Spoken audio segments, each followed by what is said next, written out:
Israel और Palestine middle east के दो देश हैं। अब कहने को तो ये दो देश वर्ल्ड मैप पर ढंग से दिखते भी नहीं है, लेकिन इनके साइज पर मत जाना। जब इन दो देशों में टेंशन बढ़ती है तो पूरी दुनिया का भी बीपी बढ़ जाता है। अब 2021 में रिसेंटली ये दो देश फिर से भिड़ चुके हैं और अब पूरी दुनिया इस बारे में डर में है कि ये फुल स्केल वॉर ना हो जाए। लेकिन क्यों लड़ते हैं ये दोनों? सबसे बड़ा क्वेश्चन तो यही है। और क्या है इंडिया का स्टांस इन पर? इंडिया किसका साथ देता है और किसको अपोज करता है, यही बताऊंगा आज मैं आपको इस वीडियो में। बहुत इंटरेस्टिंग टॉपिक है, आपको लास्ट तक देखना है और मैं चाहता हूं कि आप कुछ भी मिस ना करो। विद हैविंग सेड दैट, शुरू करते हैं इस वीडियो को यहां से।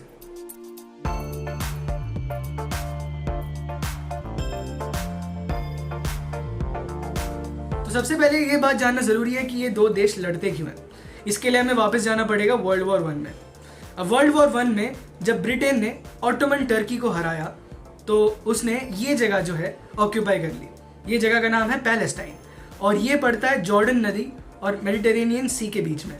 यहाँ पर ओरिजिनली अरब्स रहते थे और ब्रिटेन में डिमांड उठ रही थी कि ज्यूज के लिए एक स्पेशल होमलैंड बना दिया जाए इस रीजन में। तो तभी से बहुत बड़े नंबर्स में ज्यूज जो थे वो यूरोप से और बाकी पूरी दुनिया से आकर यहाँ बसने लगे, क्योंकि उनको अब होमलैंड मिलने वाला था। उसी बीच आया वर्ल्ड वॉर 2 भी, जिसमें नाजी जर्मनी जो था, हिटलर जो था, उसने ज्यूज के अगेंस्ट पूरा का पूरा कैंपेन छेड़ दिया था। और उससे उस परसिक्यूशन से बचने के लिए वर्ल्ड वॉर 2 और उसके आसपास बहुत सारे ज्यूज जो थे वो यहाँ पर आके रहने लगे। इस एरिया में ओरिजिनली अरब्स रहते थे और अब यहाँ पर ज्यूज आने लगे। 1922 में जो इस एरिया में ज्यूज की पॉपुलेशन करीब 11% हुआ करती थी, वर्ल्ड वॉर 2 के बाद वो परसेंट 11 से बढ़कर 31 तक जा चुका था। और ये बात अरब्स को बिल्कुल पसंद नहीं आ रही थी। यहाँ से शुरू होती है गड़बड़। सॉरी टू इंटरप्ट, बट अगर आप पहली बार मुझे यूट्यूब पर देख रहे हैं और अभी तक वीडियो पसंद आ रही है तो प्लीज़ चैनल को सब्सक्राइब कर दीजिएगा, बिकॉज मैं ऐसी वीडियोज़ बनाते रहता हूँ और आप निराश नहीं होंगे। जी, तो जो मैं कह रहा था कि ऐसी प्रॉब्लम्स बढ़ने लगी जब और ज्यूज आकर इस रीजन में रहने लगे। और सबसे बड़ी प्रॉब्लम आकर अरब्स को लगी ये कि अब हमारी ज़मीन हमारे हाथ से छिनने वाली है। और तब 3 फ्रंट कॉन्फ्लिक्ट स्टार्ट हो गया, Arabs versus Jews versus British. इन तीनों में जंग छिड़ गई।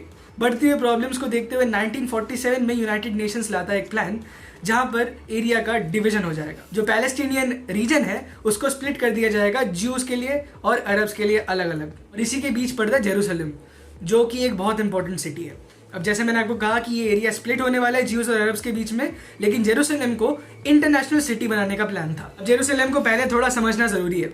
जेरूसलम है बनारस, मतलब बनारस नहीं है। जैसे बनारस हिंदुओं के लिए बहुत इंपॉर्टेंट है, वैसे ही जेरूसलम एक रिलीजियस सिटी है जो कि मुस्लिम्स, क्रिश्चियंस और ज्यूज इन तीनों के लिए इंपॉर्टेंट है। इसी बीच ब्रिटिश को पता चल जाता है कि ये सिचुएशन हमसे ना हो पाएगा काम, तो ये निकल लेते हैं 1948 में और तभी जंग छिड़ जाती है। अरब कंट्रीज इजराइल को इन्वेड कर देते हैं, बिकॉज पहले से इतना गुस्सा मन में जनरेट हो रखा होता है। तो बहुत सारे अरब कंट्रीज इंक्लूडिंग जॉर्डन और इजिप्ट ये इजराइल पर हमला कर देते हैं और शुरू में तो बहुत सारी लैंड गेन कर लेते हैं, लेकिन उसके बाद इजराइल जब काउंटर अटैक करता है तो वापस उसी जगह पर उनको धकेल देते हैं जहां से वॉर शुरू हुई थी। फिर 1967 में एक और वॉर आती है जो बॉर्डर्स को बिल्कुल हिलाकर रख देती है। इस वॉर के बारे में आपने शायद सुना होगा, इसको द 6 डे वॉर भी कहा जाता है। 7 की वॉर के बारे में क्या बताऊं आपको। 6 देश 6 दिन, इजराइल ने 6 के 6 में 6 दिन में छेद कर दिए। ये तो टंग ट्विस्टर बन गया। 1967 के वॉर के बाद पैलेस्टाइन के लोग बहुत खराब हालत में, बिकॉज ज्यूज और अरब्स में थोड़ा सा अभी गर्मा गर्मी चल ही रहा है। अब उसके बाद से क्या होता है कि पैलेस्टाइन के जो ओरिजिनल लोग हैं अब उनको रेफ्यूजीज की तरह रहना पड़ता है इन दो रीजन्स में, जिनको गाजा स्ट्रिप और द वेस्ट बैंक भी कहा जाता है। अब प्रॉब्लम फिर से जेरूसलम में आकर अटकती है। क्यों? क्योंकि यहाँ पर सबसे बड़ी बात यह है कि इजराइल इसको पूरा का पूरा अपना कैपिटल मानता है। इजराइल जेरूसलम को अपनी कैपिटल मानता है और उसी की जगह जो पैलेस्टाइन है, पैलेस्टाइन भी ईस्ट जेरूसलम को अपना कैपिटल मानता है। और यहाँ पर बहुत बड़ी गड़बड़ है, बिकॉज पहले जैसे मैंने आपको कहा क्रिश्चियंस, ज्यूज और मुस्लिम्स तीनों के इंटरेस्ट इस जगह पे वेस्टेड है और यहाँ ज्यूज और मुस्लिम्स सीधे सीधे कॉन्फ्लिक्ट में है। इन शॉर्ट बहुत भयंकर गड़बड़ है। अब दोनों साइड्स इस सिचुएशन से बचने के लिए बहुत सारे आर्ग्यूमेंट्स देते हैं। अब पैलेस्टाइन बोलता है कि लोग तो ज्यूज हैं, जो इजरायलीज हैं, ये तो बाहर से आके रहने वाले हैं, ये लोग हमारी ज़मीन में आके हमें यहाँ से भगा रहे हैं और सीरियसली परसिक्यूशन कर रहे हैं। टेररिस्ट बोलते हैं हम टेररिस्ट मार रहे हैं और आम इंसानों को मार डालते हैं। तो पैलेस्टाइन जो है वो इजराइल पर इसलिए नाराज है बिकॉज इजराइल ने पैलेस्टीनियंस को अपनी ज़मीन से धकेल दिया अकॉर्डिंग टू देम। और दूसरी जगह पे अगर आपको बता दूं, इजराइल जो है दुनिया का एकमात्र ज्यूइश कंट्री है। इजराइल यही बोलता है कि हमारी पूरी हिस्ट्री में हमारे साथ परसिक्यूशन हुआ है, हमको एक ही देश मिला है जहाँ पे हम रहते हैं, यही हमारा होमलैंड है, हम यहाँ से कहाँ जाएँ। पैलेस्टीनियन ऑर्गेनाइजेशंस के द्वारा, जैसे कि म्यूनिक मैसेकर, इनका एग्जाम्पल्स देता है इसराइल और कहता है कि अंदर टेररिस्ट छुपे हुए हैं, हमें आम लोगों से दुश्मनी नहीं है, टेररिस्ट से दुश्मनी है, जिनको अगर हम नहीं मारेंगे तो वो हमें मार डालेंगे, ये प्रॉब्लम है।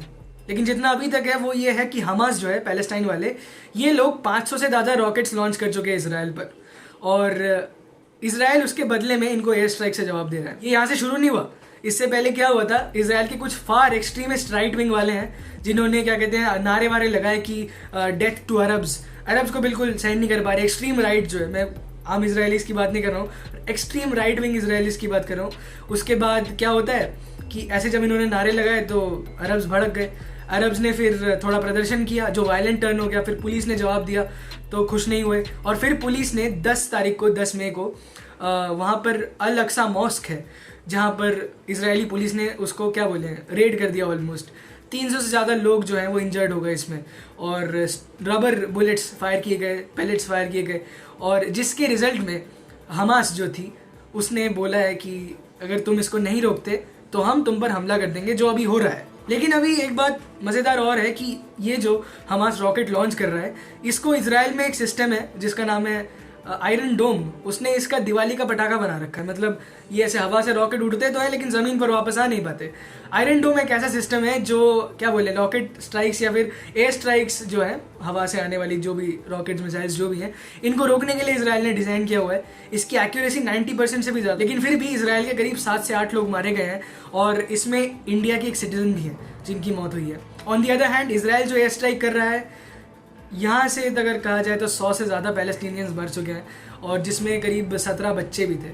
तो इसलिए दुनिया का और आउटरीच इसराइल के अगेंस्ट हो रहा है कि तुम टारगेट बोलते हो कि कर रहे हैं, टेररिस्ट को मार रहे हैं, और मारते हो नॉर्मल लोगों को, जो कि जस्टिफाइड नहीं है। अब इसराइल की एयर स्ट्राइक इसलिए इफेक्टिव है बिकॉज इनकी टेक्नोलॉजी बहुत तेज़ है।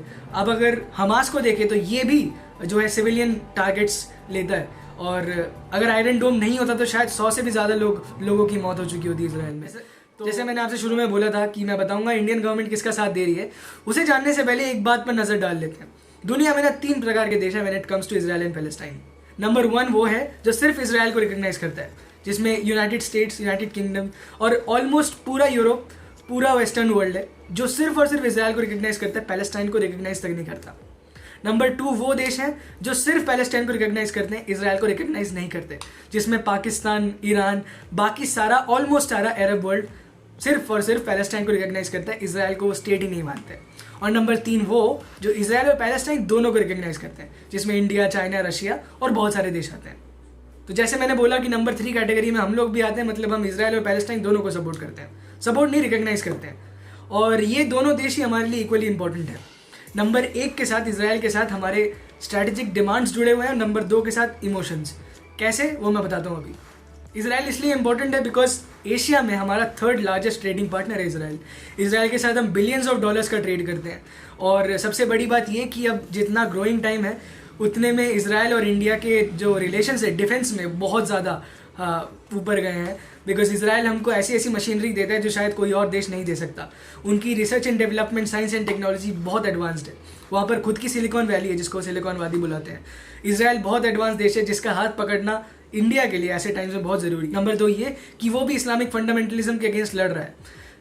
पैलेस्टाइन में कुछ ऐसे ग्रुप्स हैं और पूरे अरब वर्ल्ड में कुछ ऐसे ग्रुप्स हैं जो इसराइल को सहन इसलिए नहीं कर पाते बिकॉज ऑफ द रीज़न कि वो ज्यूज़ हैं, और ऐसे फंडामेंटलिज्म को लड़ने के लिए हमको ज़रूरत है इसराइल जैसे दोस्त की। जो नंबर 3 ये भी है कि हमको कई सारे वो स्ट्रैटेजिक नीड्स हमारे फुलफ़िल करता है, और वो एक तो बहुत स्ट्रैटेजिक लोकेशन पर भी है।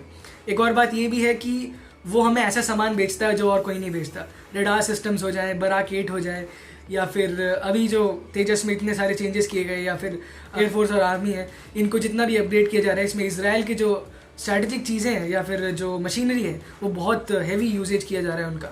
तो इसराइल हमारा one of the fastest growing trading partners है, स्पेशली डिफेंस रिलेशंस में तो बहुत ज़्यादा। एग्रीकल्चर में भी उनका बहुत बड़ा हाथ है हमारे साथ। और 2017 में प्रधानमंत्री मोदी जी गए भी थे, वहाँ से भी नेतन्याहू साहब आ रखे हैं यहाँ पर। तो इसराइल को तो हम बिल्कुल भी नज़रअंदाज नहीं कर सकते। और पैलेस्टाइन इसलिए ज़रूरी है बिकॉज हिंदुस्तान की सबसे बड़ी माइनॉरिटी जो है रिलीजियस, वो मुस्लिम्स की, और उनका कहीं ना कहीं दिल पैलेस्टाइन की तरफ झुका हुआ है। इनको हम नज़रअंदाज इसलिए नहीं कर सकते। और एक रीज़न है कि अगर हम पैलेस्टाइन से मुंह मोड़ लेते हैं तो पूरा अरब वर्ल्ड हमसे नाराज़ हो जाएगा, और अगर पूरा अरब वर्ल्ड हमसे नाराज़ हो गया तो बड़ा अमाउंट ऑफ ट्रेड होता है उनके साथ कि हम इसको रिस्क भी नहीं कर सकते। ऑयल आता है और भी कई सारी चीज़ें आती हैं जो अरब वर्ल्ड से आती हैं। अरब वर्ल्ड में कई सारे हिंदुस्तानी बसे हुए हैं जिनके लिए बहुत नेगेटिव हो सकता है अगर इंडिया पैलेस्टाइन के अगेंस्ट जाता है। तो हमें दोनों देशों के साथ ही अच्छे रिलेशंस बना के चलने पड़ेंगे। अभी फिलहाल जो इंडिया का स्टांस है, इंडिया दोनों देशों को बोल रहा है कि आप लोग शांति बनाकर रखिए। हम क्या बोले, मतलब हिंसा की कड़ी निंदा ही कर रहे हैं और कुछ नहीं कर रहे हैं, और ऐसे में हमें और कुछ करना भी नहीं चाहिए। तो अगर हम अभी किसी का भी खुलकर साथ नहीं दे सकते, इसराइल का साथ देंगे तो अरब वर्ल्ड नाराज़ हो जाएगा, अरब वर्ल्ड का साथ देंगे तो इसराइल और पूरा वेस्टर्न वर्ल्ड नाराज़ हो जाएगा। इंडिया एक बहुत ही डिलेमा में फंसा हुआ है और अभी हम लोग न्यूट्रलिटी मेंटेन करके चल रहे हैं, यही हमारे लिए बेस्ट है। जी हाँ, तो अगर वीडियो पसंद आई तो ज़रूर लाइक कीजिएगा, अगर कुछ नया जानने को मिले तो दोस्तों से शेयर ज़रूर कराना, और अगर पहली बार आए थे चैनल पर तो प्लीज़ सब्सक्राइब कर देना। अपने थॉट्स ज़रूर कमेंट सेक्शन में बताना, आपको क्या लगता है इस ऑनगोइंग कॉन्फ्लिक्ट के बारे में और इंडिया का क्या स्टैंड होना चाहिए इसके ऊपर। तो मैं था नंदन, आप थे मेरे चैनल पर। Thanks for coming, thanks for watching, that's it, चलता हूँ। जय हिंद, बाय।